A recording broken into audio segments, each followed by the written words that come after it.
जी नाज़रीन, दरिया चनाब के अंदर शेरशाह के मुकाम पर खतरनाक सैलाबी सूरत हाल क्रिएट हो चुकी है और पानी का जो फ्लो है वो बढ़ता ही जा रहा है। और दूसरी जाने पुल के बाहर से आगे होकर पानी ओवरफ्लो होने के बाद बंद से ऊपर आके बहुत सारी बस्तियों को भी लपेट में ले लिया। इस टाइम मेरे कैमरा मैंने आपको दिखाए तो आप देख सकते हैं हम आखिरी हद तक मौजूद हैं। यहाँ तक पानी पहुंच चुका है। बस्ती गागरा को लपेट में लेता हुआ पानी दूसरी बस्तियों के अंदर गया है जहाँ पे फसलात को और मकानात को भी नुकसान पहुंचा। उसके बाद पानी यहाँ पे मुल्तान मुजफ्फरगढ़ रोड के ऊपर भी पहुंच चुका है। इस टाइम मेरे कैमरा में आपको दिखाया तो आप देख सकते हैं पानी रोड के लेवल पर आ गया। पर थोड़ा सा और इसकी सतह अगर बुलंद होती है जो पानी के इम्कान है कि ये रोड के ऊपर आ जाएगा। रोड का रास्ता भी मुनक़ता होने का खदशा है।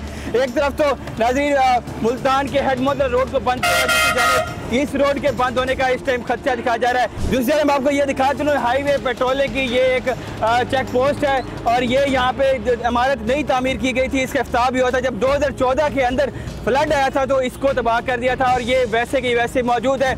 और 2014 के बाद 11 साल के बाद 2025 के फ्लड के अंदर भी ये दोबारा इसके अंदर जद में आ चुकी है और पानी इसको भी पानी ने घेर लिया। इस तरफ अगर मैं आपको दिखाऊं तो ये मुल्तान मुजफ्फरगढ़ रोड है जो अभी तक चल रहा है और अगर पानी की इधर से सतह बुलंद होती है तो इस रोड के भी मुनक़ता होने का इम्कान है। दूसरी जानब सामने जो आपको ऊंचा बंद नजर आ रहा है ये दरिया चनाब का आखिरी बंद है जो हिफाजती बंद गवर्नमेंट की तरफ से यहाँ पे लगाया गया है। और ये शेरशाह के साथ ये वाला बंदर यहाँ पे एक ब्रीचिंग पॉइंट भी बनाया गया है। यहाँ पे अगर सूरत हाल गंभीर होती है तो यहाँ से एक ब्रीच भी किया जा सकता है। मगर अभी इंतजामिया कह रही है कि अभी इसकी ज़रूरत पेश नहीं आ रही, अगर ज़रूरत होगी तो ब्रीच भी किया जाएगा। और कमेटी जो है टेक्निकल कमेटी इसके सारी चीज़ों का जायज़ा ले रही है।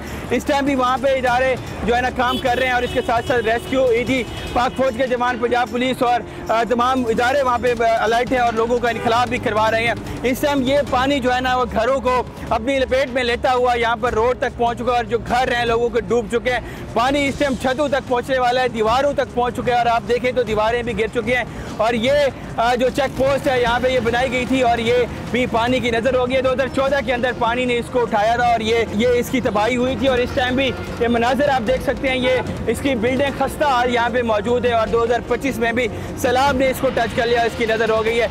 अगर कहीं से ज़रूरत पेश आती है तो ये इधर एक ब्रीचिंग पॉइंट डिसाइड किया गया था, यहाँ से ब्रीच करना है दरिया चनाब के ऑफिशियल बंद को। और ये बताया जा रहा है अगर टेक्निकल कमेटी को लग रहा होगा कि पानी ओवरफ्लो हो रहा है और ख़तरनाक हद तक चला गया है तो तब इसको यहाँ से भी ब्रीच किया जा सकता है जो आगे वाली बस्तियों को अपनी पेट में ले सकता है। मगर ऑफिशियली कहीं से अभी तक बंद नहीं तोड़ा गया। अभी पानी ओवरफ्लो होने के बाद इन बस्तियों के अंदर भी आ गया और इस टाइम रोड के ऊपर भी खतरनाक सूरत में पहुँचने वाला है। अगर यहाँ तक पहुँचना है तो तमाम मामलात और भी गंभीर हो सकते हैं और मुल्तान मुजफ्फरगढ़ रोड का रास्ता भी मुनक़ता हो सकता है।